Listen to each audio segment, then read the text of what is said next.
Dear student, आज के इस लेक्चर में हम पढ़ेंगे discovery of proton.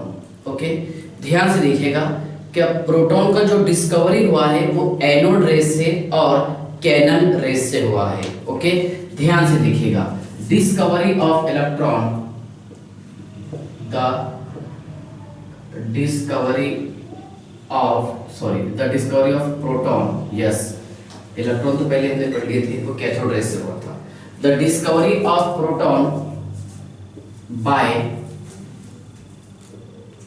anode rays और कैनल रेस। ध्यान से देखिएगा, प्रोटॉन का डिस्कवरी ये एनोड रेस और कैनल रेस से हुआ था। ओके, प्रोटॉन का डिस्कवरी किसने किया था? ई गोल्डस्टीन ने, ई गोल्डस्टीन। और इसका जो डिस्कवरी कंप्लीट हुआ था वो 1919 में हुआ था। ओके, मतलब कई साल लगे थे इस प्रोसेस के लिए। तो ध्यान से देखिएगा, डिस्कवरी ऑफ प्रोटॉन। ओके, तो प्रोटॉन का जो डिस्कवरी है किससे हुआ था? एनोड रेस और कैनल रेस से।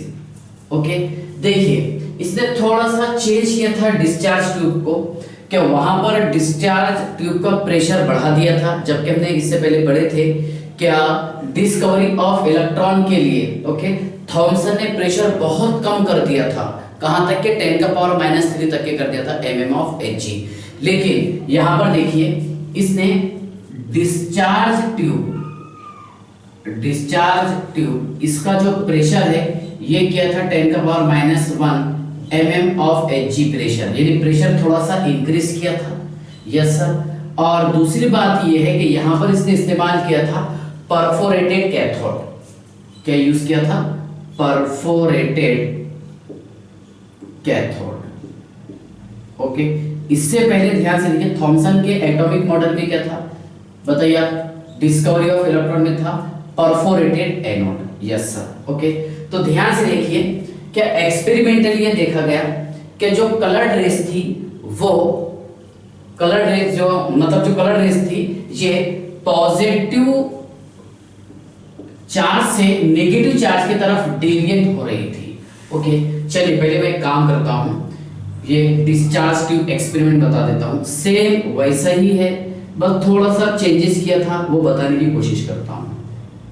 देखिए बेटा, ओके, देखिए इसने यहां पर इस्तेमाल किया था परफोरेटेड कैथोड, मतलब यहां पर ये इलेक्ट्रोड है और कौन से वाला? कैथोड। यस सर, ये एनोड।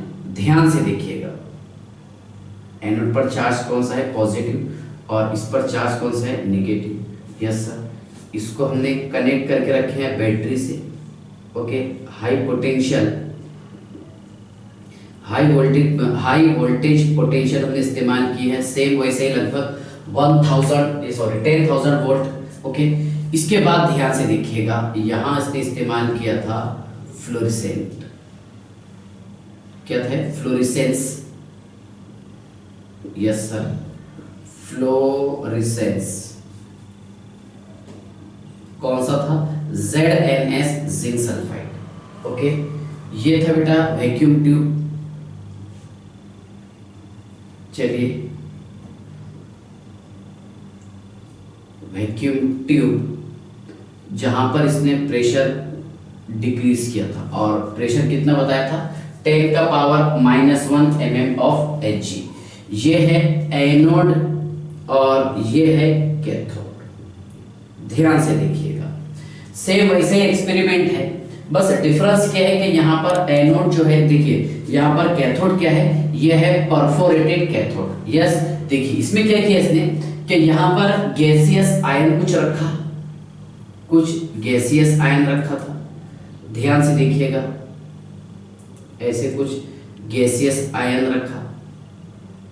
Yes sir. तो एक्सपेरिमेंटली ये देखा गया क्या गैसियस आयन के कुछ पार्टिकल्स जो है ये एनोड कैथोड की तरफ डेविएट हो रहे थे। कहां पर? कैथोड की तरफ।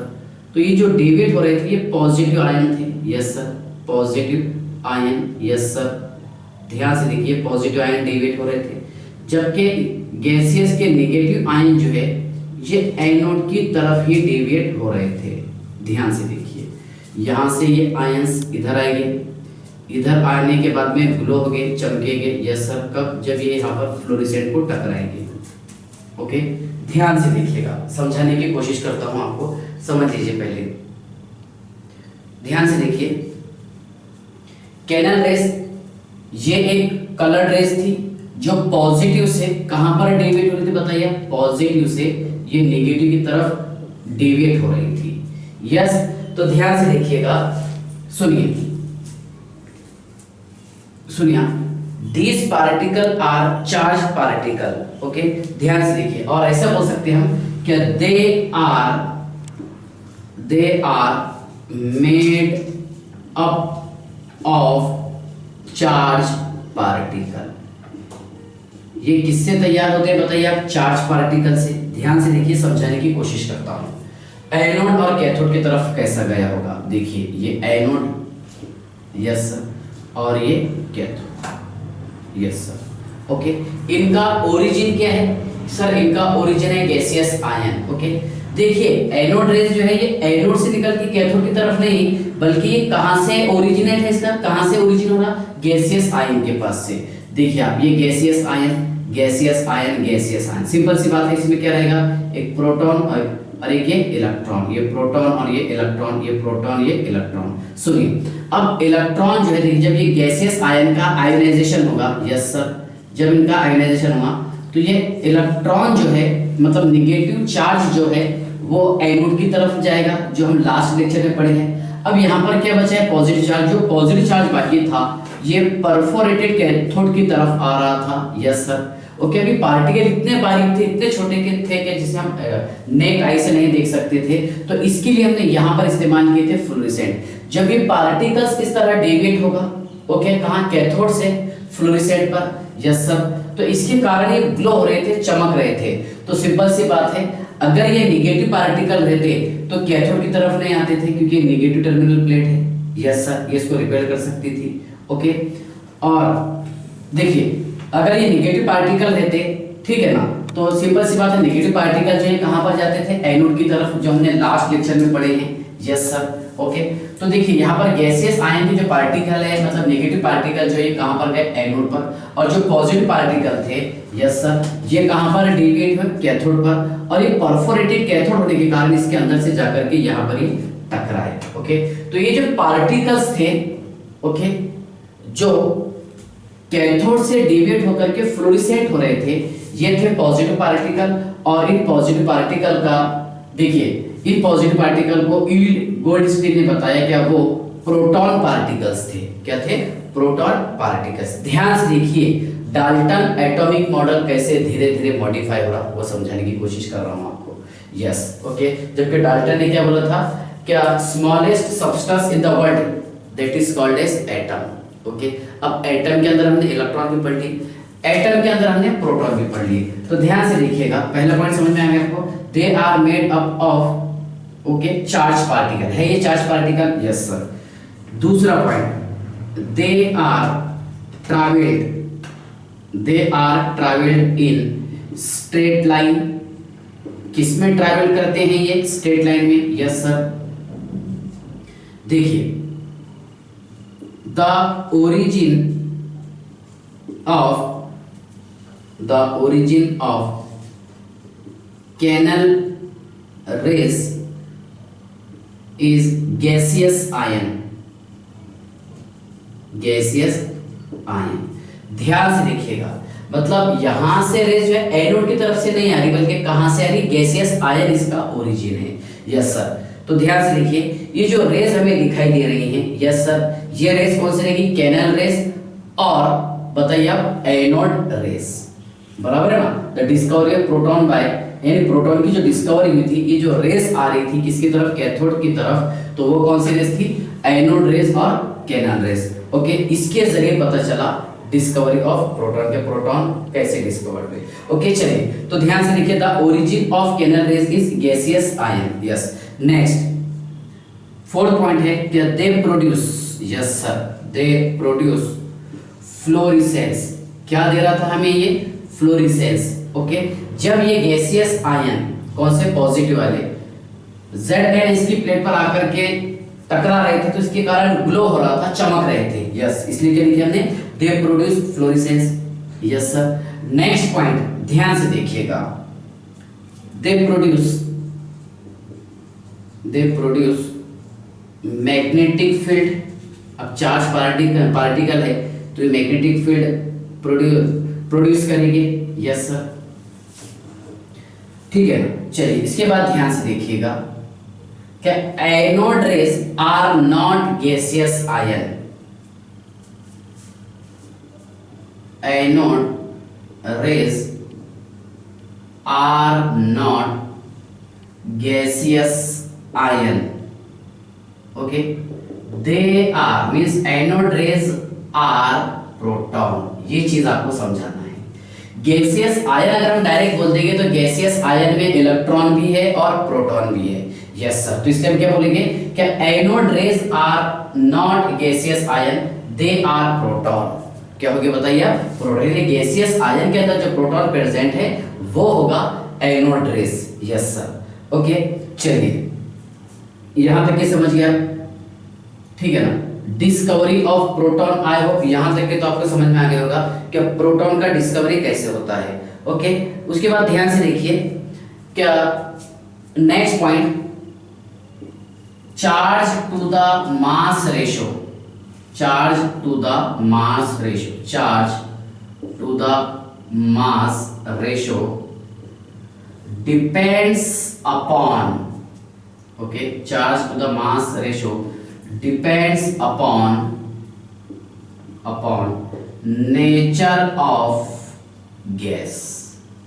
नेचर ऑफ गैस, ध्यान से देखिए, मतलब यहां पर देखिए charge to the mass ratio of electron जो है किस पर डिपेंड है, नेचर ऑफ गैस पर। ओके, अब गैसियस पार्टिकल, अगर मान लीजिए मैं यहाँ पर हाइड्रोजन यूज किया हूँ, क्या यूज किया हूँ, हाइड्रोजन, तो सिंपल सी बात है, हाइड्रोजन के पास में एक इलेक्ट्रॉन होगा और एक प्रोटॉन होगा, जबकि हाइड्रोजन के पास कोई न्यूट्रॉन नहीं होता। ओके, तो ध्यान से देखिएगा, charge to the mass ratio of electron depends upon, okay, किस पे डिपेंड रहेगा, नेचर ऑफ गैस पर। किस पर डिपेंड रहेगा, नेचर ऑफ गैस पर। ओके, चलिए यहां तक क्या आपको समझ में आ गया, ठीक है ना।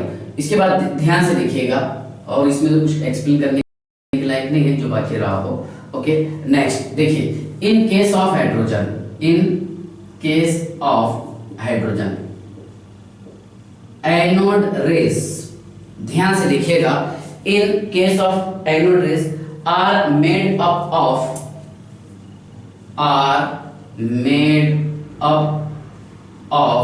प्रोटॉन। ध्यान से देखिए, क्योंकि यहाँ पर सिर्फ प्रोटॉन ही बाकी था, तो इसलिए हम बोल सकते हैं कि एनोड रेस किससे तैयार हुआ है, यहाँ पर बताइए, प्रोटॉन से।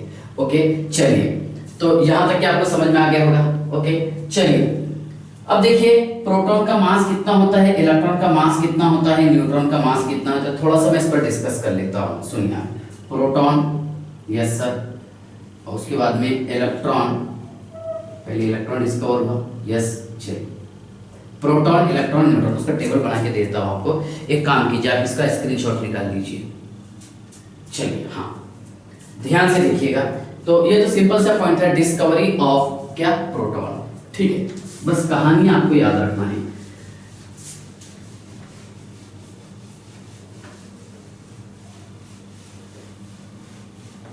चलिए, इसी के साथ मैं आपको एक छोटा सा पॉइंट समझा देता हूं। देखिए, डिस्कवरी ऑफ न्यूट्रॉन, क्या है, डिस्कवरी ऑफ न्यूट्रॉन, ठीक है ना।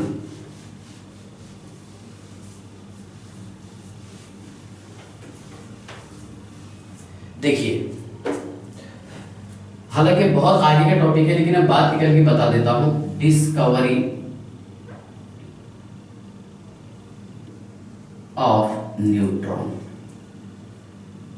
ओके, ये जो है डिस्कवरी ऑफ न्यूट्रॉन, ये रुदरफोर्ड एटॉमिक मॉडल के बाद का टॉपिक है, लेकिन कोई ज्यादा नहीं है, इसलिए बता देता हूं। देखिए, डिस्कवरी ऑफ न्यूट्रॉन किया था जेम्स चैडविक ने, और कब, in 1932, बहुत बाद का टॉपिक है। ओके, देखिए, इसने लाइटर एलिमेंट पर अल्फा पार्टिकल का बम्बार्डेड किए, अल्फा पार्टिकल को बम्बार्ड किया था। ध्यान से देखिएगा, the alpha particles bombarded on lighter elements like beryllium, boron, so neutron is discovered. तो इससे क्या डिस्कवर हुआ था? न्यूट्रॉन। ध्यान से देखिएगा, मैं समझाने की कोशिश करता हूं। बेरिलियम और बोरॉन, इस पर हमने अल्फा पार्टिकल डाले हैं। Yes sir. हेलियम क्या है? Alpha particles. Okay, alpha particles कौन सा? हेलियम, जिसका एटॉमिक मास कितना होता है? एटॉमिक मास यूनिट 4 होता है सर।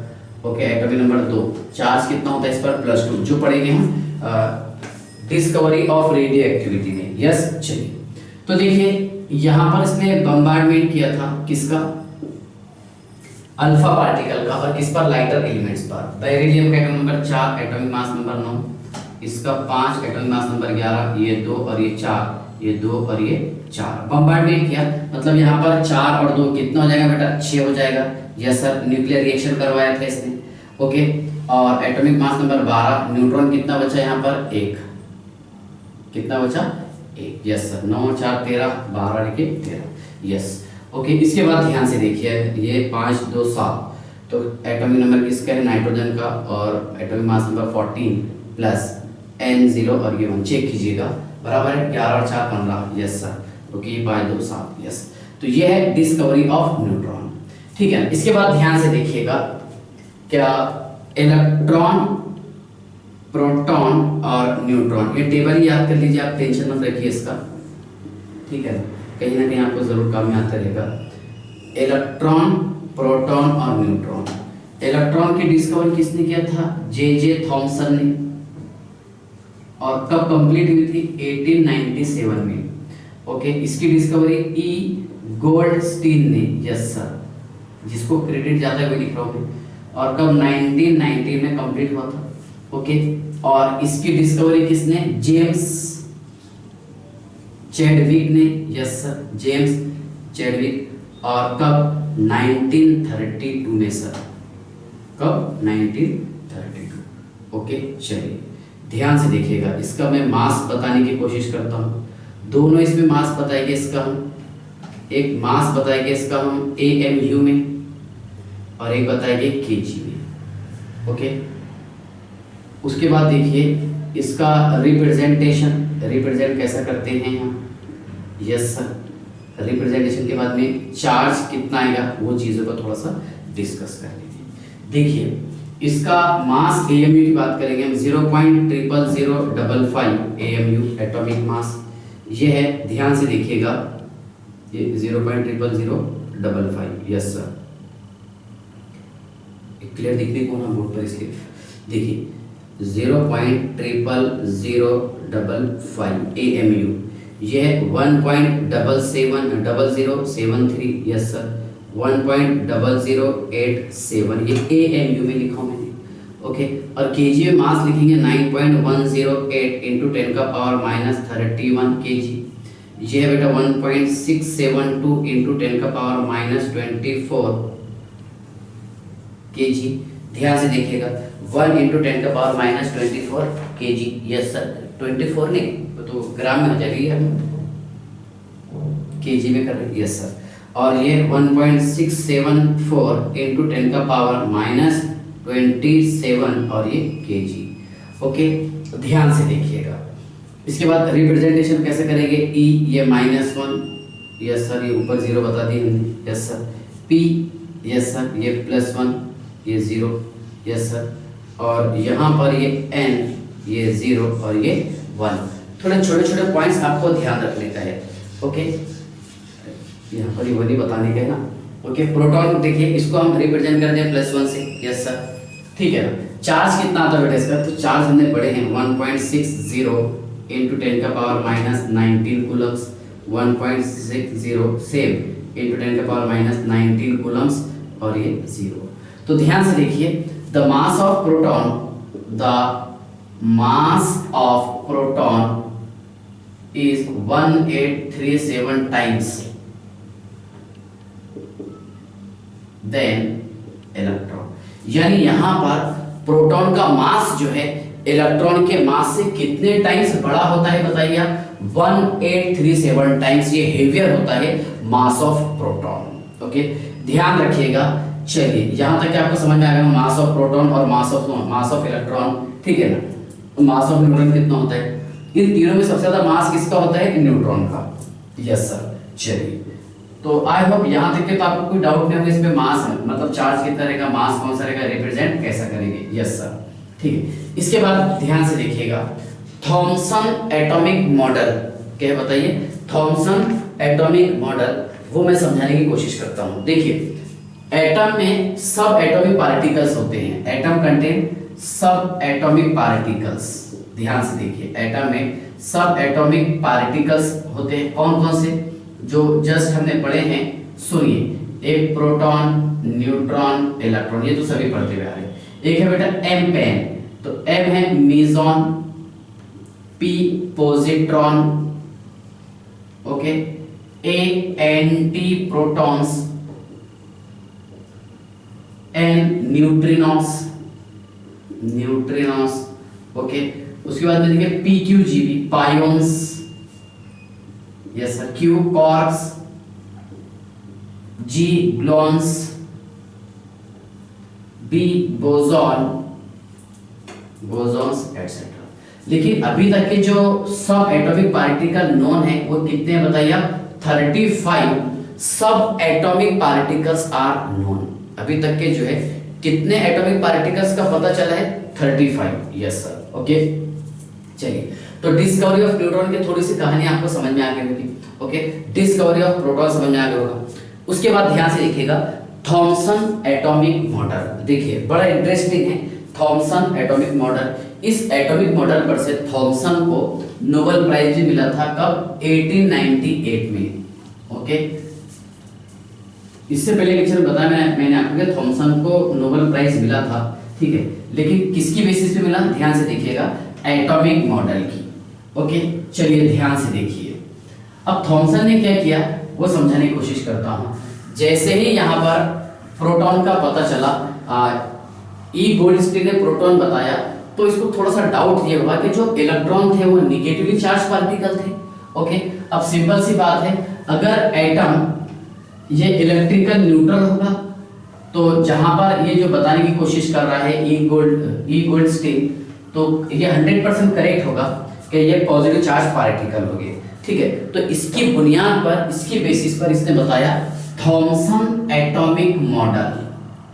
देखिए एक अच्छा बड़ा सक्सेस है इसका, थॉमसन एटॉमिक मॉडल।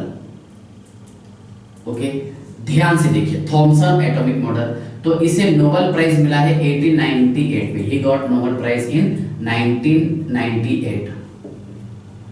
ओके, कौन? J Thomson. किसको मिला था? जे थॉमसन को, ठीक है ना। देखिए यहां से अब इसके हम गहराई में जाने की कोशिश करते हैं। Thompson atomic model. ओके, चलिए, इसने ये बताया कि atom is the sphere of positive charge. Okay, ध्यान से देखिए, मान लीजिए एक ये एटम है, ओके, और इसने ये बताया कि एटम जो है ये पॉजिटिव चार्ज का स्फीयर है। Atom is the sphere of positive charge. Yes sir, atom is the sphere of positive charge. ध्यान से देखिएगा, पहला point, the atom is sphere of, the atom is sphere, या फिर the atom is made by, the atom is made by positive charge। दूसरा point ये बताया इसने कि atom is the sphere of positive charge, और इसमें जो नेगेटिव चार्ज है वो एम्बेडेड होते हैं। वो कुछ ऐसा इस तरह एम्बेडेड होते हैं जैसा तरबूज में, वाटरमेलन में। ओके, वाटरमेलन में आपने देखा होगा कि जो ब्लैक सीड है वो जगह जगह से दिखाई देते हैं। यस सर, वाटरमेलन में। ओके, मान लीजिए आपने एक तरबूज ली, ओके, वाटरमेलन, जो रेड पोर्शन है इसको माना उसने क्या बताया, positive sphere, positive charge, yes sir. और उसमें कुछ जगह जो ब्लैक सीड आपको दिखाई दे रहे हैं वो क्या माना था उसने, इलेक्ट्रॉन। क्या माना था, इलेक्ट्रॉन। तो ध्यान से देखिएगा कि the atom is sphere, the atom is sphere of positive charge. Atom जो है ये पॉजिटिव चार्ज का स्फीयर होता है, and electrons are embedded in it, और इलेक्ट्रॉन उसमें एम्बेडेड होते हैं, यस सर। ये ऐसा लाइक देखो, इट हैज वाटरमेलन, वाटरमेलन और रेजिन। ध्यान से देखिएगा, आपने सुना रेजिन पुडिंग मॉडल, पुडिंग बताता हूं मॉडल, और plum pudding, plum pudding model. ध्यान से देखिए, वाटरमेलन तो आपको समझ में आ गया कि जो रेड पोर्शन है, ओके, उसको क्या माना इसने सर, उसको माना इसने positive charge, yes sir. Okay, पूरा अंदर से भरा हुआ, और उसमें कुछ कुछ जगह जो थे वो क्या थे, ब्लैक सीड जो है वो है electron, that is negative charge. Okay, तो वाटरमेलन मॉडल बोल सकते हो उसे, या फिर रेजिन पुडिंग मॉडल। मान लीजिए हमने एक किशमिश का हलवा बनाया और कुछ जगह किशमिश के जो पार्टिकल्स है, जो पीसेस है, कुछ कुछ जगह आपको दिखाई दे रहे, तो वो इलेक्ट्रॉन, और बाकी जो जितना पोर्शन रहेगा हलवा वाला वो क्या रहेगा बताइए आप, पॉजिटिव चार्ज। तीसरी बात उसे समझाने की कोशिश ये किया, प्लम पुडिंग मॉडल, जो हम हलवा तैयार करते हैं। मान लीजिए कि हमने खीर बनाई घर पर, ओके, या फिर मिल्क के अंदर चारोली डाले हमने, यस सर, तो कुछ जगह में चारोली दिखाई देगी, यस सर, हलवा बनाने के बाद में। ओके, तो मिल्क जो पोर्शन आपको दिखाई दे रहा वो है पॉजिटिव स्फीयर, और जो चारोली आपको दिखाई दे रही है वो क्या रहेगा, इलेक्ट्रॉन, यस। बस यही इसका मॉडल था।